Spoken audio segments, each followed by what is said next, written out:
Hey guys, Tony here. So I did want to give a quick update on SHIBA. It did drop right to that wick where we had that initial drop first, and the lows hit 22.56, right? So what needs to happen right now is we need to actually bounce off trend that's been going on ever since like October 3rd, October 4th, back over here.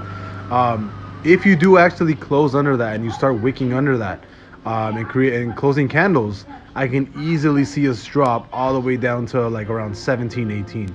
But we're kind of at a really big point right now where either SHIBA is gonna continue to drop and go all the way down to 17, or it's gonna rebound and possibly go back up to maybe like 29-ish.